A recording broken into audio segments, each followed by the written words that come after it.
Bismillah,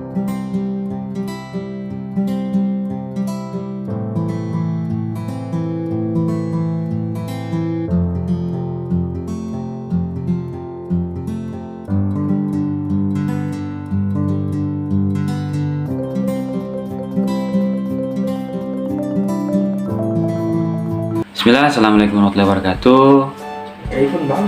Kami dari kelompok 2 mata kuliah manajemen biaya akan menjelaskan materi dengan judul target costing, TOC, dan juga life cycle costing. Sebelum itu, perkenalkan, saya sendiri itu dengan nama Anjas Putra Tamsir dengan NIM C301 20026, dan teman saya Faisal Aski Ardiansa dengan NIM C301 20018. Selanjutnya ada Ahmad Rusliaman dengan NIM C301 20027, dan yang terakhir itu ada Kristo Turualo dengan NIM C301 20217. Nah, materi pertama adalah target costing. Apa yang dimaksud dengan target costing? Target costing adalah penentuan biaya atau target dalam efisiensi biaya dalam suatu unit usaha. Nah, jadi dalam suatu target costing ini, dalam suatu perusahaan atau unit usaha yang ada, itu ingin menentukan atau mengefisiensikan biaya yang ada atau biaya yang mereka keluarkan dalam operasional perusahaan, baik itu jasa maupun perdagangan maupun juga pengolahan suatu produk. Nah, ini yang dimaksud dengan target costing. Target costing itu yaitu penentuan biaya atau biaya target dalam suatu unit usaha. Nah, dalam target costing dapat kita tentukan yaitu mencari selisih antara harga pasar atau harga pasar kompetitif dengan keuntungan yang diinginkan. Nah, itu adalah cara untuk mencari nilai dari target costing. Nah, dalam target costing itu ada 5 langkah-langkah dalam penentuannya, yaitu penentuan harga pasar, yaitu yang kedua penentuan profit atau keuntungan yang diinginkan. Nah, langkah yang ketiga itu mencari selisih antara harga pasar dan juga keuntungan yang diinginkan. Ketika sudah ditentukan antara selisih atau sudah didapatkan antara selisih harga pasar dan juga keuntungan yang ditentukan, itu adalah untuk mengurangi dari operasional atau operasional yang ada. Yang kelima itu menentukan biaya kaizen. Nah, penentuan biaya kaizen ini mempunyai tujuan yaitu untuk mengontrol pembengkakan biaya-biaya yang lebih lanjut. Maksudnya ketika mungkin ada biaya dalam pembuatan produk yang kita sebut dengan biaya produksi, dia setelah sudah ditekan atau efisiensi tentang biaya itu, dia untuk biaya-biaya selanjutnya, baik itu biaya operasional dan lain-lain, dapat diefisiensikan atau bisa ditekan. Nah, setelah ada langkah-langkah itu, kita masuk ke dalam penjelasan apa yang dimaksud dengan value engineering atau yang kita bisa disebut dengan rekayasa nilai. Apa yang dimaksud dari rekayasa nilai? Jadi dalam suatu efisiensi biaya atau suatu target costing itu ada yang dimaksud dengan rekayasa nilai, yaitu dalam melihat faktor-faktor finansial, dalam melihat desain atau melihat mungkin operasional keuangan dalam sisi keuangan yang dimiliki oleh perusahaan. Dan yang kedua itu adalah dari sisi desain, yaitu dalam segi kemenarikan atau segi dalam pembuatan produknya, entah itu mereknya atau itu model dalam pembuatan produknya dan lain-lain. Nah, itu yang bisa saya jelaskan di bagian saya. Selanjutnya saya serahkan kepada teman-teman saya untuk melanjutkannya. Terima kasih. Baik, saya lanjutkan materinya tentang target costing dan kaizen. Langkah kelima dalam target costing adalah menggunakan continuous improvement atau kaizen dan operational control untuk lebih mengurangi biaya. Kaizen terjadi pada tahap pembuatan di mana efeknya rekayasa nilai dan desain yang lebih baik.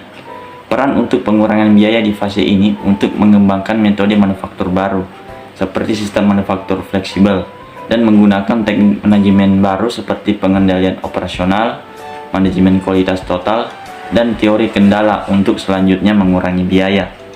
Kaizen sendiri berarti perbaikan secara terus-menerus, yaitu pencarian terus-menerus akan cara-cara baru untuk mengurangi biaya dalam proses pembuatan suatu produk dengan desain dan fungsional tertentu. Selanjutnya terkait manfaat target costing.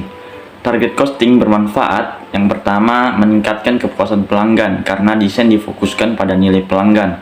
Yang kedua, mengurangi biaya melalui desain yang lebih efektif dan efisien.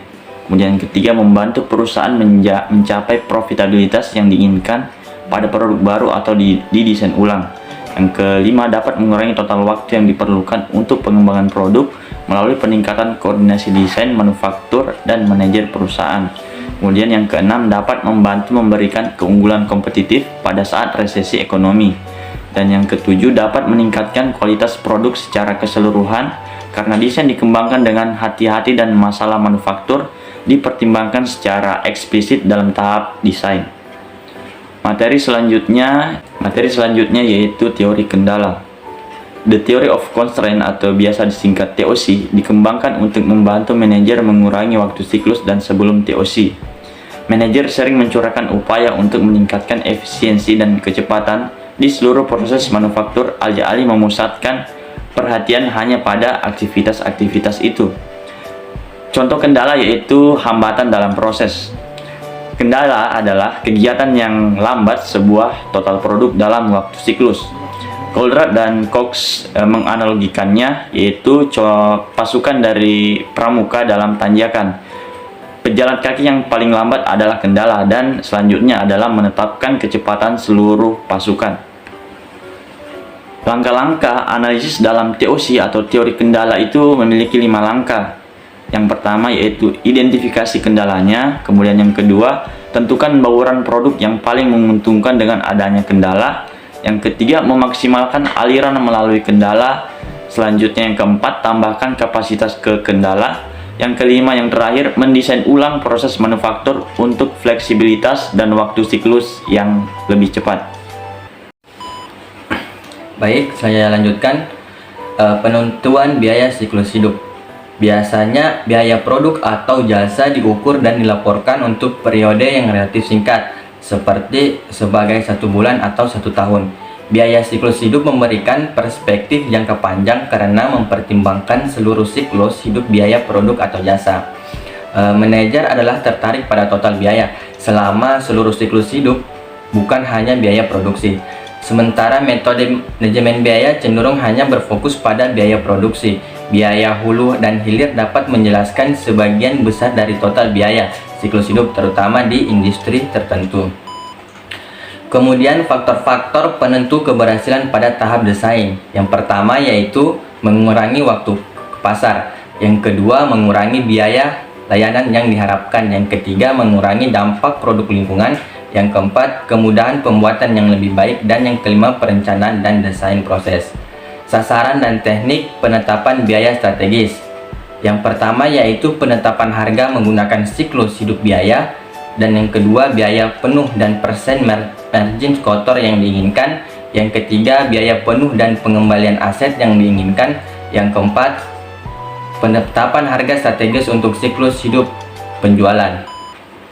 Yang kelima yaitu penetapan harga strategis metode harga analisis.